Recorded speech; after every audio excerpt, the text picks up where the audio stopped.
আজ নিয়ে এলাম ইউনিক একটা রেসিপি, অনেক স্বাস্থ্যকর। তো আজকে বানাবো কাঁচা কলা দিয়ে একটি রেসিপি। তো কাঁচা কলাটা প্রথমে কেটে ভালো করে ধুয়ে আমি সিদ্ধ করে নিয়েছি একটু লবণ দিয়ে। এ দেখো আমার সিদ্ধ হয়ে গেছে। এখানে একটু শুকনো মরিচ ভেজে নিলাম, সাথে একটু কাঁচামরিচ কুচি আর লবণ। আর কেউ যদি জিনিসটা পেঁয়াজ রসুন দিয়ে খেতে ভালোবাসো, একটু পেঁয়াজ কুচি একটু রসুন কুচি তেলে ভেজে নিলেই হবে, সাথে দিয়ে দিলে। তো আমি এটা সরষের তেল দিয়ে মেখে নেব। তো এটা আমি সরষের তেল দিয়ে ভালো করে মেখে নেব। তো এখানে বেসনটা গুলিয়ে নিয়েছি, বেসন না থাকলেও হবে, চালের গুঁড়া দিয়ে হলুদ মরিচ লবণ দিয়ে জল দিয়ে ব্যাটারটা করে নিলেও হবে, কোনো সমস্যা নেই।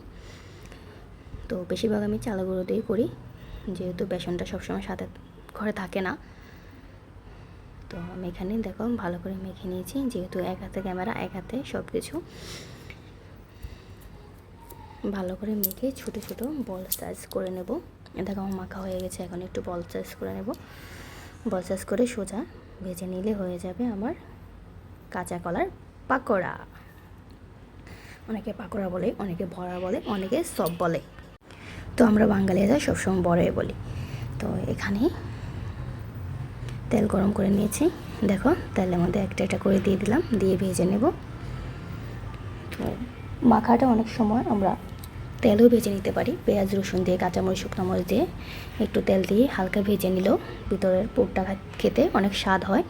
তো আমি একটু অন্যভাবে নিলাম, একটু কাঁচাভাবে বানালাম, জিনিসটা স্বাস্থ্যকর রাখলাম। ভেজে নিলে আবার একটু অস্বাস্থ্যকর হয়ে যাবে, সেজন্যই। তো আমার কথা বলতে বলতে ভাজা হয়ে গেছে, এ দেখো একদম মচমচে পাকোড়া রেডি কাঁচা কলার। তো আজকে ভিডিও পর্যন্তই, আবার দেখাবে নতুন কোনো ভিডিওতে। সে পর্যন্ত তোমরা ভালো থেকো, সুস্থ থেকো।